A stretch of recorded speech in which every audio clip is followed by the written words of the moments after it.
Yeah, dear student, welcome back to the business study class. Our chapter going on chapter 4, that is business service. And in the previous class, I taught you about the insurance and the big functions of insurance. So, insurance is a device, social device to keep yourself safe from several types of perils available. So, as I taught you about prudence principle in the accountancy, which says always make accounting for losses and do not anticipate profit. So, by following that provision, we are going to take insurance. Okay? This is a social device to save yourself from the perils. Clear? So, in the previous class, I gave you the concept of the insurance as well as functions. So, what was the functions? First was providing certainty.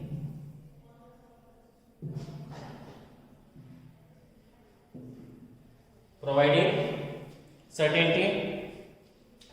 Certainty of what is the risk cover for the losses occurring. Clear? Second is protection. Protection from the is to provide protection from probable chances of the losses. Insurance cannot stop the happening of the risk. The cycle of the nature is not going to be stopped, but you can protect yourself from the perils. For example, you can't stop a rain, but you can protect yourself by buying an umbrella or a raincoat. Clear? Risk sharing. Your risk is shared with your insurance company. So that is also one of the function of the insurance. And second is assist in capital formation. Assist in capital formation. Clear? How it is possible? For example, you have taken a 10 lakh of insurance. 10 lakh of insurance for your machinery. Now, because of any accident, machinery got damaged, how you are going to bring back this 10 lakh rupees if you have already taken a loan for that? But if you are having the insurance company will pay you 10 lakh of rupees if your claim is genuine. So, in this way, insurance also helps in your capital formation. Now we are going to study the principles of insurance.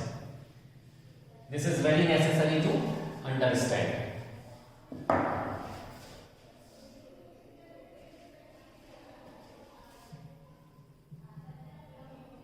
Principles of insurance.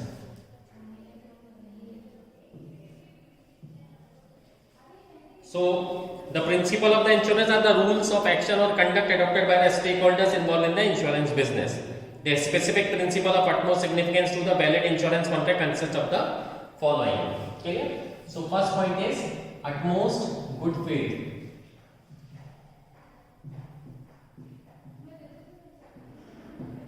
Okay? Utmost good faith. Faith, as the word suggests, this means having a sense of responsibility. Clear? So it's a contract of ubi my fidei. Clear? It's a Latin term. So what does it mean? It simply means that a contract found on utmost good faith.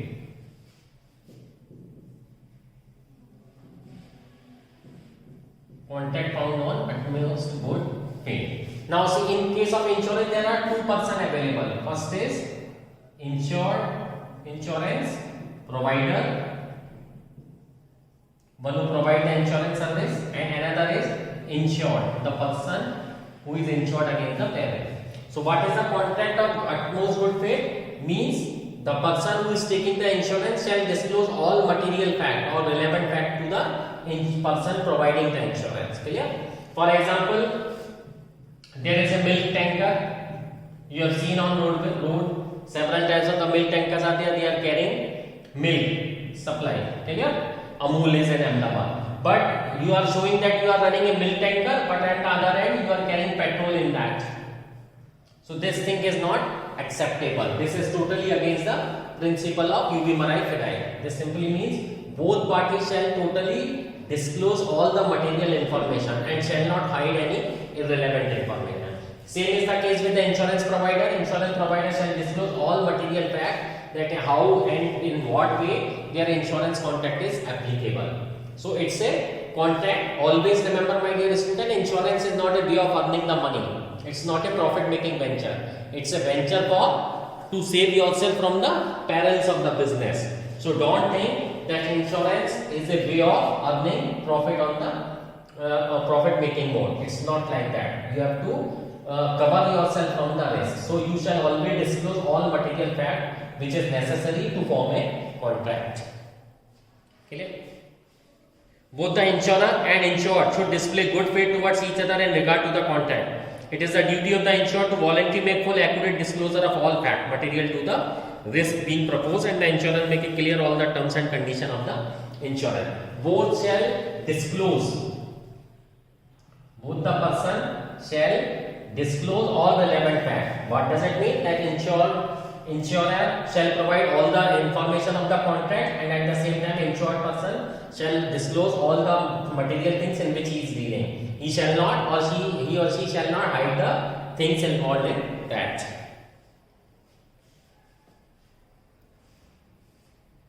Thus, it is a binding on the proposer to disclose all the material fact about the subject matter of the proposed insurance. Any fact which is likely to affect the mind of a prudent insurer in deciding to accept the proposal of insurance or in fixing the rate of premium is material for this purpose. Because if you are carrying a milk tanker, the premium will be less, but if you are dealing in hazardous things or explosive or inflammable thing, then premium will be higher, because petrol tanker is on more risk to catch the fire or to meet with an accident or in comparison to the milk tanker. Okay? Why? Because petrol is a risky thing. It will catch a fire. Milk is not going to catch the fire if the accident occurs. So definitely premium would be less for milk tanker and higher for the tanker carrying the petrol. Failure to make disclosure of the material fact by the insured makes the contract of insurance voidable at the discretion of insurance. Okay? If anybody hide anything, the contract will become void or voidable. Voidable means it becomes zero. Clear?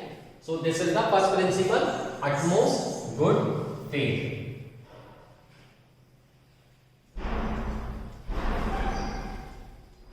Next is insurable interest.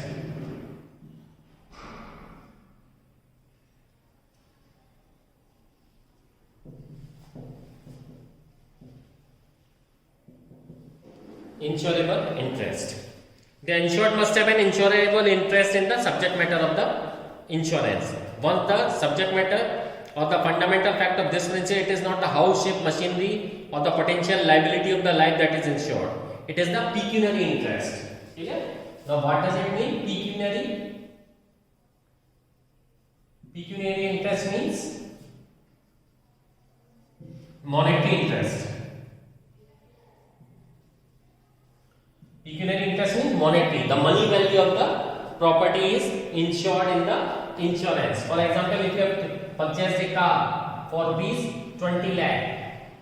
Okay? Now, what you are covering up? Are you taking the insurance of the car? Yes, you are taking the insurance of the car. But in the car, what you are covering up? What you are covering up is the monetary value. What you are taking or covering up is the monetary value. You are taking an insurance of 20 lakh rupees which is invested in this car. So that is called insurable interest or pecuniary interest. Now why this thing is there? Why we are discussing this point? Clear? Because if you are the owner of the property, you must take an insurance. No, there are the cases where person is not the owner of the property, still that person is having an interest. This thing is applicable in case of trustees. Clear? Trust. The person holding any trust will be called the trustee. Trustees are not the owner of the property, but still they are taking the insurance for the protection of property. So that is why we are studying pecuniary interest or monetary interest involved in the insurance policy. Insurable interest means some pecuniary interest in the subject matter of the insurance contract. The insured must have an interest in the observation of the things of life insured, so that he she will suffer financially on the happening of the event. In case of insurance of the property, insurable interest of the insured in the subject matter of the insurance must exist at the time of happening of the event. In order to name insurable interest, however, it is not necessary one should be the owner of property. Clear? So it's not necessary that you shall be the owner of the property. If you are having or the interest or you are having or holding the property, you can take an insurance. Okay. Thus, third point is indemnity.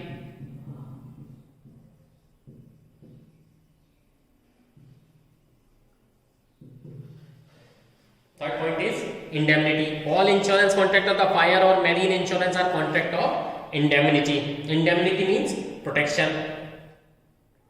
According to it, the insurer undertake to put the insured in the event of loss in the same position that you occupied immediately before the happening of event. So indemnity means protection.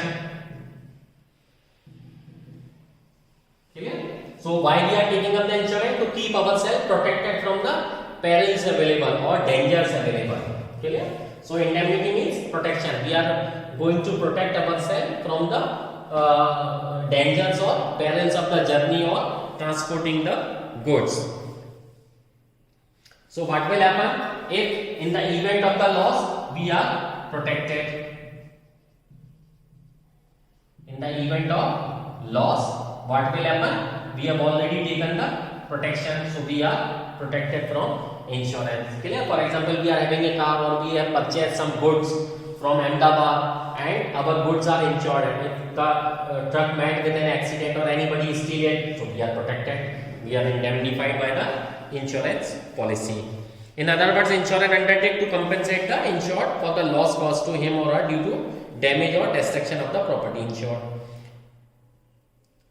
The compensation payable and the loss suffered are to be measured in terms of money. The principle of indemnity is not applicable to life insurances. The protection, the principle of indemnity is always applicable on the things, material things, not on life.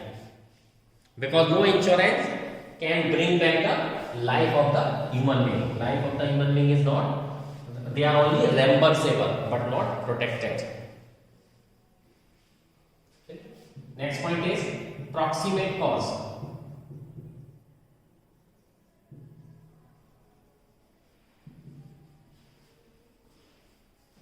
So according to this principle, an insurance policy is designed to provide compensation only for such losses that are caused by the perils which are stated in policy. Clear? So how you are protected? By the perils stated in the society. Sorry, perils stated in policy. Clear? Whatever the probable causes mentioned in the policy, you are protected against that only. When the loss is the result of two or more causes, the proximate cause means the direct and most dominant and most effective cause of which the loss is the natural consequences. In case of loss arising out of any mishap, the most proximate cause of the mishap should be taken into consideration. Okay? For example, there is one tanker carrying petrol.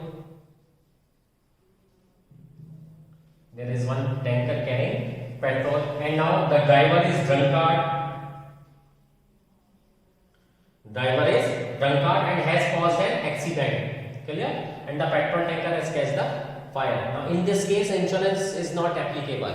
Why? Because driver was drunkard. The accident is happening because of the negligence of a person, human. So this thing is not compensatable. Clear? Always remember this thing. This is not the cause of accident because the dangers coming from the negligence of the human being, they are not reimbursable.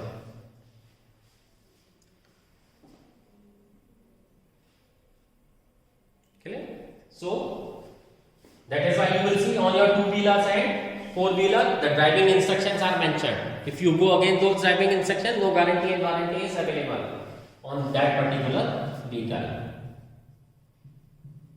Now next is subrogation. Next principle is subrogation. Subrogation is also called substitution. It refers to the right of the insurance to stand in place of the insured after settlement of the claim as far as the right of insured in respect of property is concerned. After the insured is compensated for the loss or damage to the property insured by him or her, the right of ownership of such property passes to the insurer. This is because the insurer should not be allowed to make any profit by selling the damaged property or in case of lost property being recovered. Clear? For example, you have taken a insurance for your car or jeep or any vehicle, clear, for rupees 20 lakh. Clear? You have bought a new car or jeep for rupees 20 lakh and you have insured it. You have taken an insurance for rupees 20 lakh, and just after the buying of 10 or 15 days, your car got stolen or jeep got stolen. Clear? You file a complaint to the insurance company and have taken back the claim. Clear? And your claim is finalized. Okay, your claim is finalized and payment is done to you. But after 3 months, the vehicle got recovered.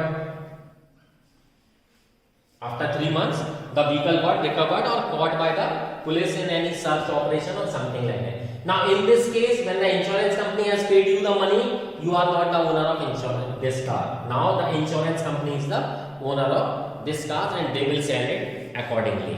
So, this condition is called the principle of subrogation, to put the insured person or insurer in place of insured person. Okay? Now, once you have taken an insurance and your vehicle got stolen or damaged, you have taken the claim and later on the vehicle got recovered. Now you are not the owner of this vehicle, insurance company is the owner of this vehicle. Okay. Next principle is contribution.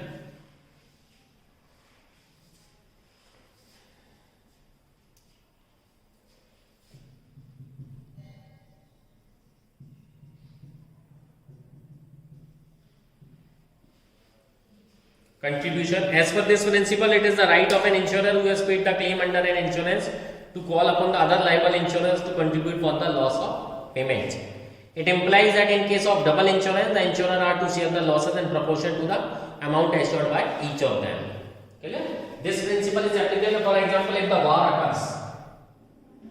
Okay? In an emergency situation, if there is a war in the country or there is civil war, and it's very difficult to take the insurance at that time because you don't know when the war will happen and the property got damaged. So sometimes at this time what do insurance company will take the help of other insurance company to share the risk. So that is called contribution. In this case, if the loss occurs, the insurance company will share the losses. Okay. Next principle is mitigation.